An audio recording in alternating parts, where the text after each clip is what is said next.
Bonsoir mesdames, bonsoir mesdemoiselles, bonsoir messieurs. Eh bien en effet aujourd'hui vendredi, jour maigre, jour sans viande, comme vous le savez et comme vous pouvez le constater sur votre écran. La télévision française vous offre une petite demi-heure récréative à l'Élysée-Montmartre avec 2 combats de catch dont vous voyez actuellement le premier qui oppose Gilbert Leduc qui est champion du monde des poids lourds légers à Michel Chenet qui est champion de France des poids mi-lourds. C'est-à-dire que ce combat est à poids libre, national, professionnel, en 2 manches et une belle, limité à 1 heure, arbitré pour l'instant par Monsieur Raymond. De premier plan sur votre écran. Ni l'un ni l'autre des 2 hommes n'ont jusqu'à présent gagné une manche. C'est le champion du monde Gilbert Leduc qui vient de se relever et c'est Michel Chenet que vous voyez actuellement à terre sous Gilbert Leduc.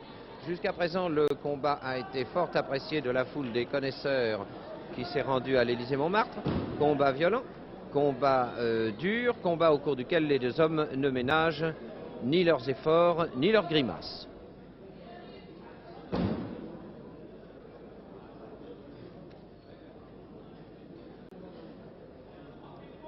C'est actuellement Michel Chenet qui est au premier plan sur votre écran, que la jambe gauche de Gilbert Leduc vient de renvoyer au tapis. Michel Chenet, un homme très courageux dont le petit plexus solaire s'agite aujourd'hui avec quelques difficultés sous l'effet du manque d'oxygène. Pendant que Gilbert Leduc, champion du monde, nous montre sa face postérieure, laquelle est aussi puissante que le reste.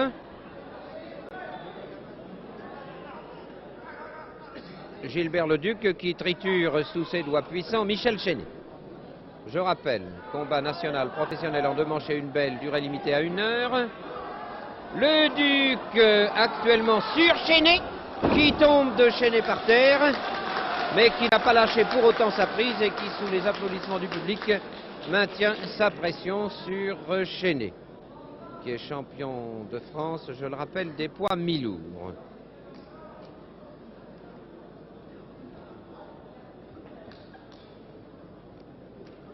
Leduc a saisi la main droite de Chenet. Leduc a saisi la main droite de Chenet, à l'effet de la rendre main blanche. Chenet essaye de se débarrasser de cette prise qui est relativement douloureuse.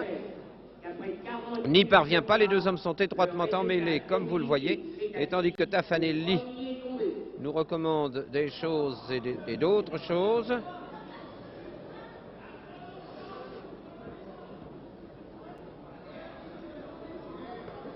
Nous apercevons les 2 hommes étroitement emmêlés.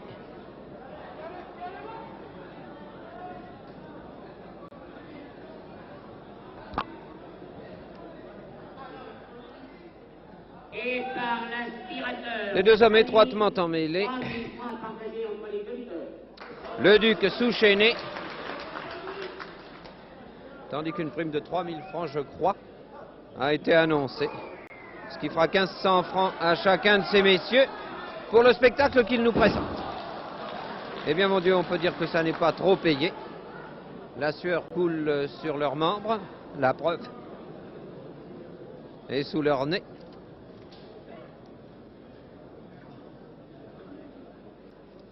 Nous avons une petite demi-heure pour admirer ces ébats à l'Élysée-Montmartre où le catch ne chôme pas.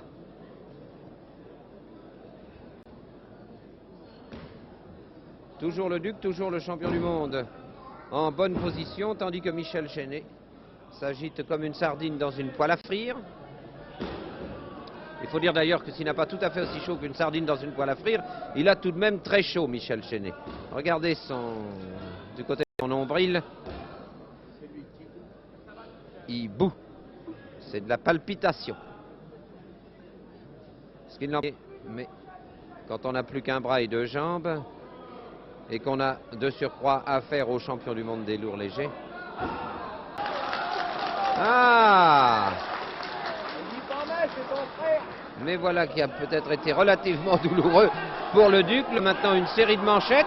Le Duc qui est précipité au sol avec un bruit mou et en même temps mat.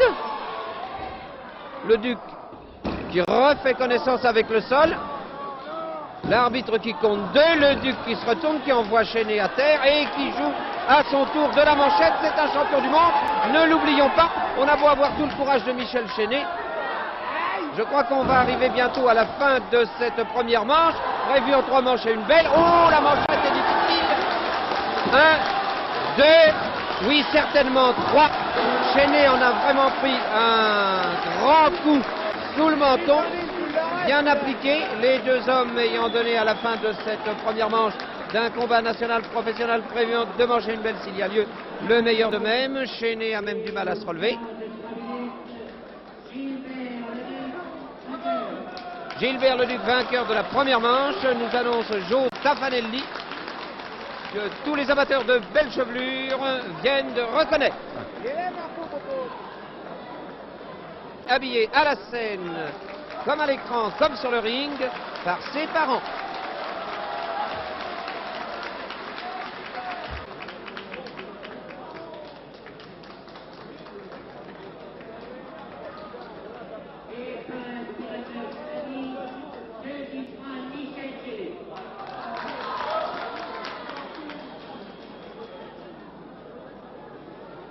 Eh bien, je vois apparaître sur le ring, et vous le voyez apparaître en même temps que moi, l'arbitre Michel Lallemand, qui vient remplacer Monsieur Raymond, ce qui nous laisse supposer que le premier combat, qui était prévu, comme l'indiquait le programme, en 2 manches et une belle, s'il y avait lieu, est limité à 1 heure, est terminé, et que c'est le prochain combat auquel nous allons assister, sans rien perdre d'ailleurs en spectacle, puisque voici qu'apparaît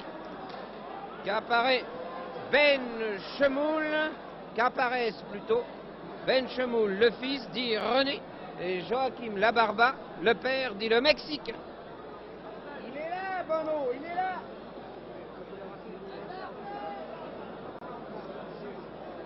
Il est là, moustache.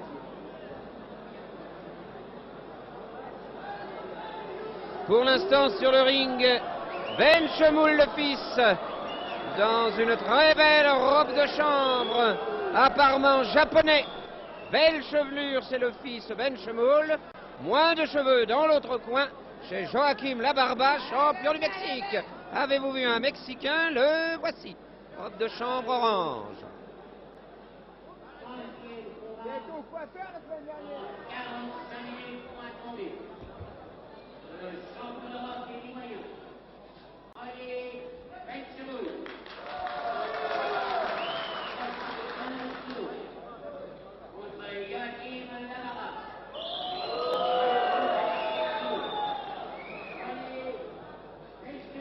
C'est lui, dit la foule enthousiaste, qui a reconnu son idole japonaise. Et l'autre, dit la foule dans les cris de laquelle l'on peut reconnaître avec une bonne oreille l'ovation. Ce qui vous indique clairement que le bon s'appellera ce soir Ben Chemoul et le méchant Joachim. Que Taffanelli, qui écorce, veuille bien m'excuser de cette prononciation un peu espagnole. Joachim Labarba et non Joachim. Arrive à Espagne, Culotte claire chez le fils Ben Chemoul, culotte foncée et pas de cheveux chez le père Labarba, actuellement à terre. Combat international professionnel en 45 minutes, vous a annoncé Taffanelli, ou un tombé, 2e tombé ici pour le père Joachim Labarba. L'homme sans cheveux a du muscle. L'enfant chéri des foules de l'Élysée-Montmartre était à terre. L'enfant chéri des foules de l'Élysée-Montmartre reçoit maintenant un certain nombre de manchettes, dont l'une derrière la nuque, ce qui ne plaît pas aux foules de l'Élysée-Montmartre.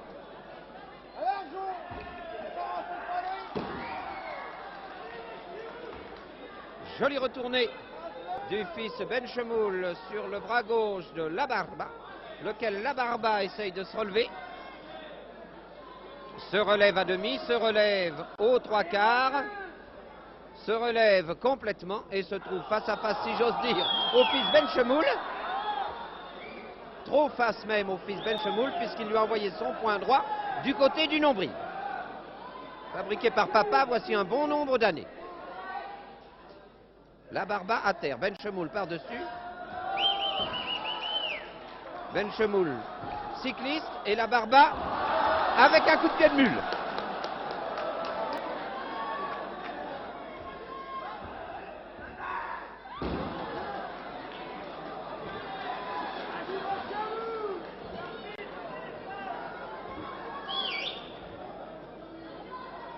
Tu la fous mal, Benchemoul, culotte claire.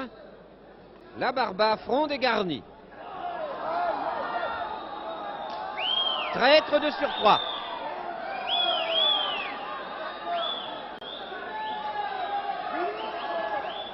Et belle expression de poète qui aurait trouvé la rime sur la tête de la Barba.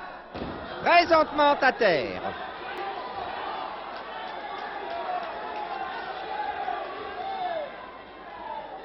La Barba dit moustache fine.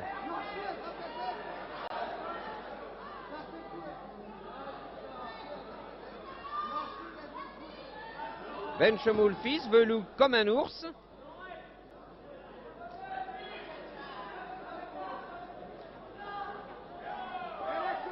Et un peu de fumée qui s'élève sur vos écrans.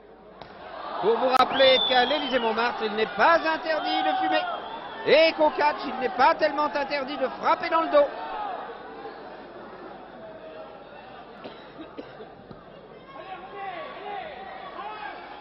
La justice bafouée se relève en la personne de Benchemoul, qui se retrouve à terre. Vous renvoyez la Barba d'un double coup de pied de Benchemoul au menton, au sol. La justice contemplant son œuvre.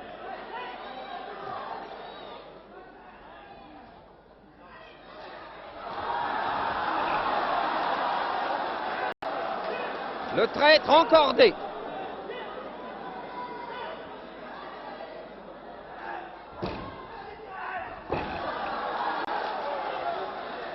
Le traître jeté au sud-ouest.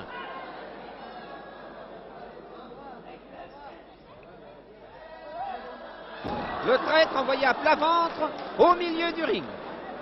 La foule joyeuse. Faut ce qu'il faut pour passer une demi-heure.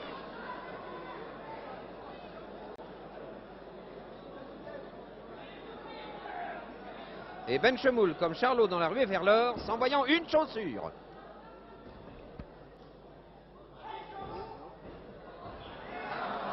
Ayant encore faim, s'envoyant l'autre chaussure.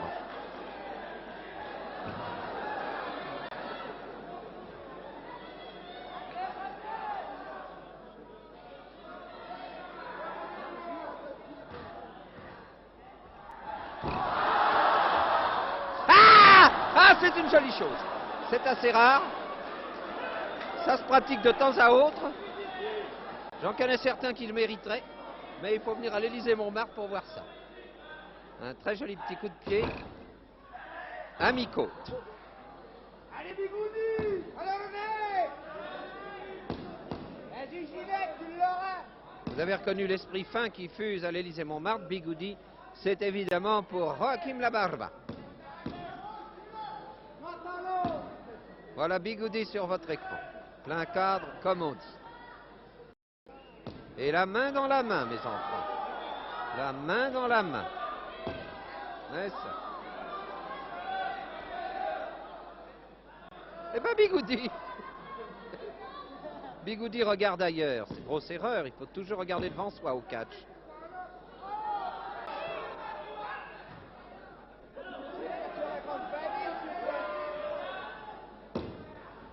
Léger tressautement chez Ben, qui vient de relire Les Cochons Roses de Rostand, le père. Vas-y, pas la pique là! Appelez les filles qui passent!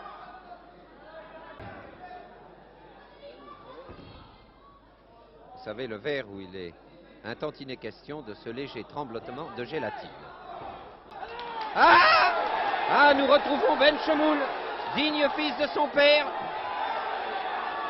Ah oui! Benchemoul que l'injustice rend hagard. Benchemoul qui foule au pied la Barba. La Barba qui se relève. Vas-y, va, ça lui passe au ventre!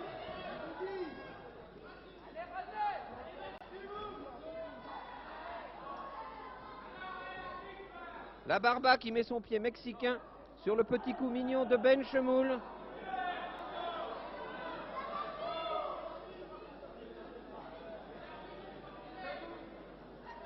Allez, Bigouli!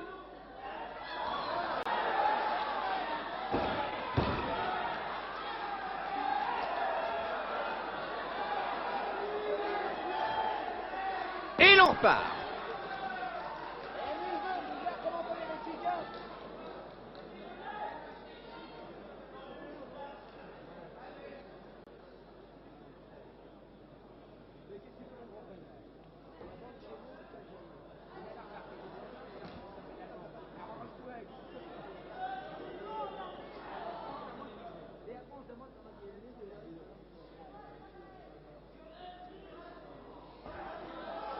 Combat nettement international, comme vous vous en êtes aperçu. Le Français étant champion d'Europe, venant d'Afrique et s'appelant Benchemoul. L'autre s'appelant Joachim Labarba et l'arbitre, je le rappelle, l'Allemand, Marcel. Horreur, enfer et damnation! Cris variés et noms d'oiseaux à l'adresse de Joachim Labarba. Envoyez-moi ça. 4 piques demandées d'un coup. Et le grand chelem derrière. Avec l'impasse à carreau. Et le petit 2 de trèfle maître. Aïe!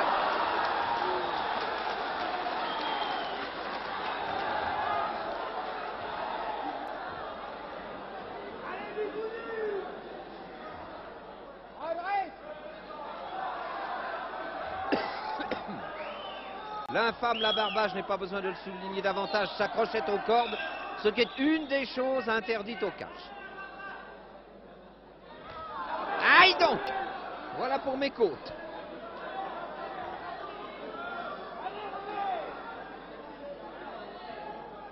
Et oui, le beau René, nettement encouragé par la foule, reçoit son ami dans ses bras, comme vous venez de voir. Et puisqu'il a retrouvé un ami si fidèle, il va aller voir sur le sol ce qui se passe. L'Allemand compte 1 demi, 1 3 quarts, hurlement de la foule qui est pour le juste.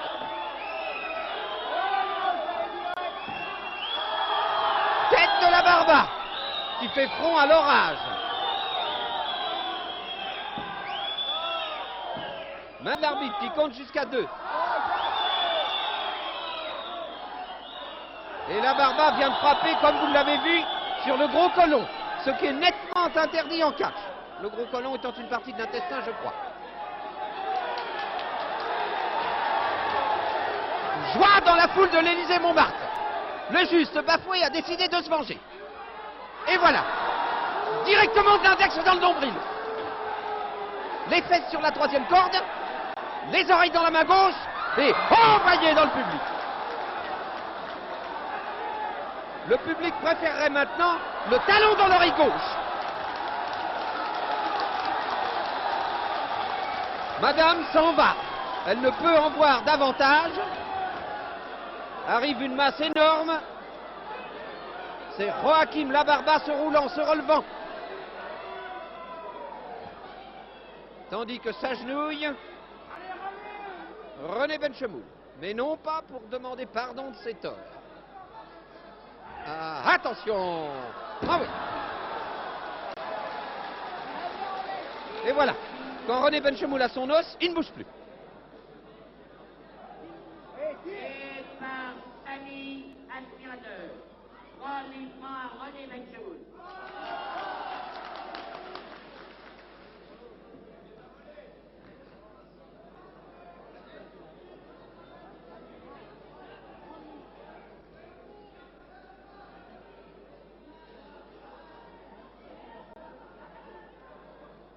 Ça glisse, eh oui, Labarba, ça glisse. Horreur, Labarba saisit son adversaire aux cheveux. Envoyé au premier rang Benchemoul de la part de Labarba. Benchemoul va-t-il se relever? Benchemoul apparaît, plein de courage et de hargne sans doute. Benchemoul redescend entre le ring et le premier rang de spectateurs, où se trouve d'ailleurs une spectatrice.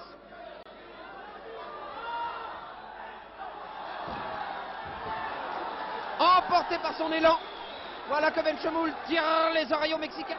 Ce qui est une façon d'élever les enfants, comme vous le savez. L'une des meilleures. Oh! Et voilà de bonnes choses.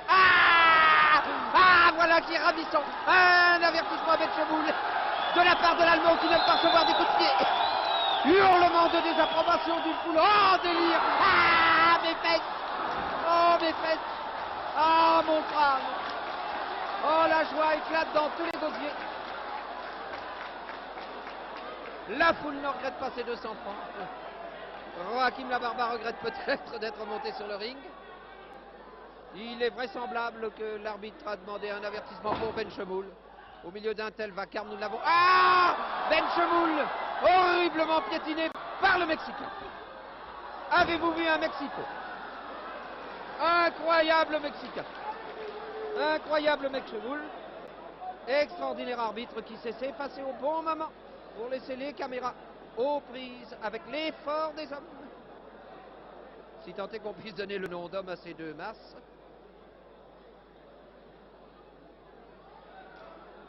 Mais tout cela ne nous donne pas une fin. Vous savez que les horaires de la télévision française sont très stricts. Nous n'avons plus que 2 minutes environ à tenir l'antenne. Je demande déjà à la régie finale de bien vouloir, si elle le peut, nous accorder quelques minutes supplémentaires. Car je ne pense pas que le combat, les deux hommes sont tout de même encore relativement frais, se termine bientôt.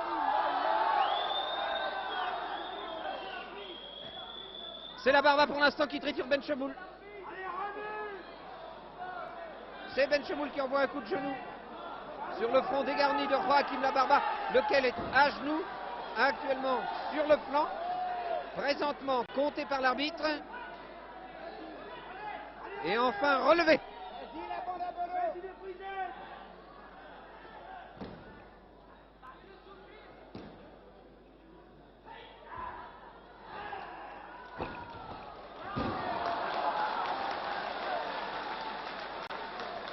Très logique, très jolie combinaison de Benchemoul qui se retrouve aux prises avec le pied mignon et gauche, je crois du moins, de Joachim Labarba. Ça n'a d'ailleurs aucune importance, les deux pieds de Labarba sont aussi sensibles l'un que l'autre.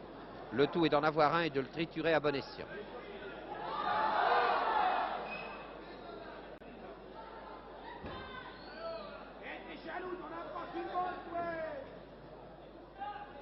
Ce qui est drôle.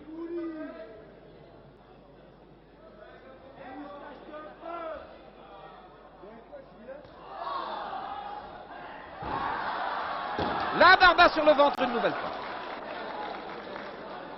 Et Benchemoul en possession d'un des deux pieds de Labarba, décidé à ne point le lâcher.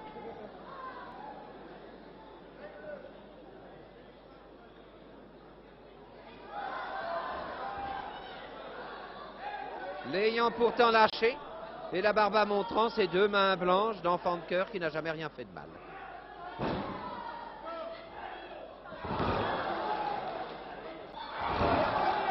Encore, oui, toujours. On aime ça à l'Élysée-Montmartre. Ah, voilà qui est plus sérieux pour Labarba, qui est déjà compté 6, qui est 7, 8. Labarba qui ne sera compté que 8, mais qui commence, à mon sens, à souffler un petit peu. Il ne serait pas impossible que René Benchemoul, s'il fait vite, champion d'Europe des poids mi-moyens, ne triompha ce soir de Joachim Labarba.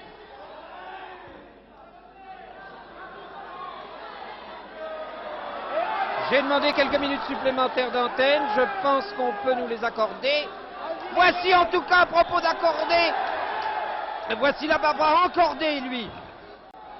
L'un des plus beaux moments, l'un des moments les plus nobles du catch se déroule actuellement sous vos yeux. La justice passant par-dessus l'arbitre, l'infâme tombant sur le juste, l'arbitre essayant de compter, la foule debout. Ah, la joie éclatant sur tous les visages. Voici la force outragée, brimée.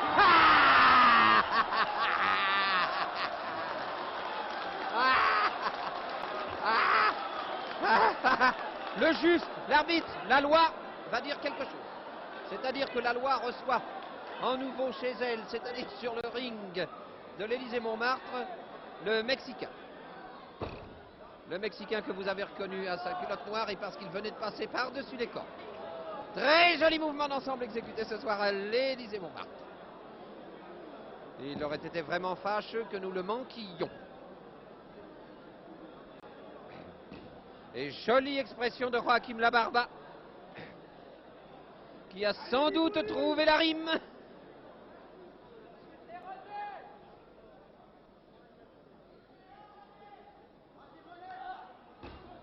Joachim Labarba de face sur votre écran. René Benchemoul actuellement étendu. René Benchemoul qui a essayé un petit moulinet, ne l'a pas réussi. René Benchemoul saisi aux cheveux. Il est évident que ça ferait un petit malheur ce soir à l'Élysée-Montmartre si Labarba triomphait de Benchemoul. Je crois que Benchemoul est tout de même beaucoup plus habile à... Voilà une petite oreille qui ne demandait rien à personne. Elle va être décrassée ce soir. Voilà qui est mignon. Et fier de son œuvre, Benchemoul s'agenouille. Ah là, pour Bigoudi, autrement dit Labarba, ça pourrait faire mal.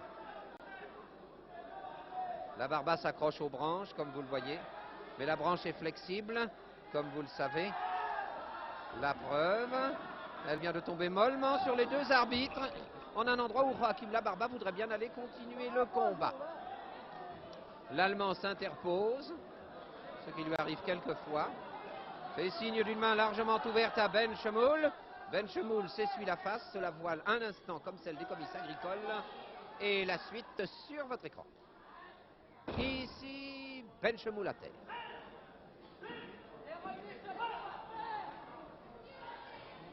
Ici, Benchemoul recevant une manchette. Là, Benchemoul recevant une autre manchette. Labarba passant en souplesse pour venir frapper par derrière. L'arbitre s'interposant. Benchemoul jouant probablement les hommes épuisés. Attention au réveil de Benchemoul. Un avertissement aussi à Joachim Labarba. Deuxième avertissement à Labarba. Tourniquet de la plante du pied de Benchemoul sur le nez de Labarba, qui reçoit ensuite le coude de Benchemoul, puis les pieds de Benchemoul.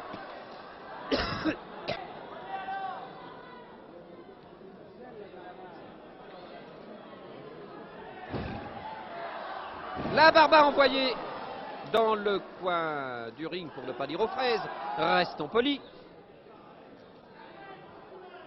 Labarba qui vient à nouveau de se saisir de Benchemoul. Benchemoul qui recommence, ou plutôt qui essaye de recommencer son petit coup, qui ne le réussit pas. Qui envoie un double coup du plat du talon à la face, élargie d'étonnement de Joachim Labarba. L'arbitre à plat ventre pour compter 1, l'arbitre à plat ventre pour compter 2. Mais ciel! Non, l'arbitre n'a pas compté 3. L'arbitre comptant 1, l'arbitre comptant 1 et demi. Ciel, Benchemoul n'aurait-il plus de force? Le juste serait-il battu ce soir à l'Élysée-Montmartre?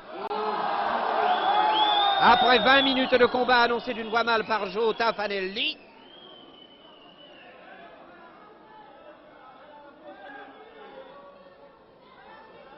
C'est Benchemoul qui souffre actuellement atrocement, qui est dans une position véritablement très difficile. Va-t-il s'en sortir? Ne va-t-il pas s'en sortir? Le poids de Joachim Labarba lui pèse sur les épaules.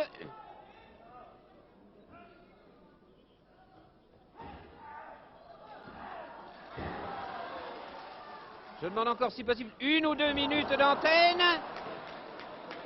Il est impossible qu'après une telle profusion, une telle débauche d'énergie, les hommes puissent aller maintenant bien loin.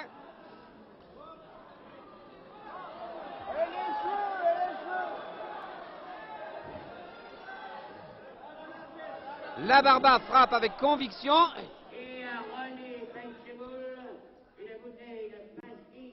Ah ben il faudra au moins ça pour le remettre, ça c'est la moindre des choses.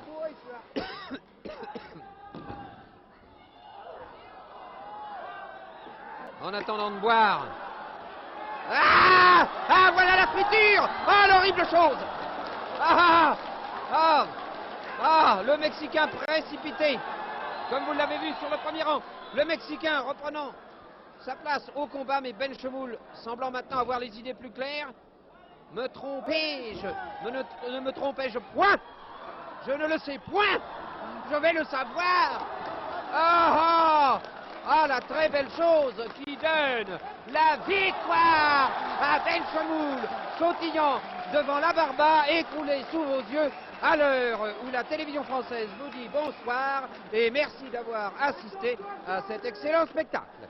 Ici Claude Darget qui vous parlait de l'Élysée Montmartre sur des images de Pierre Badel.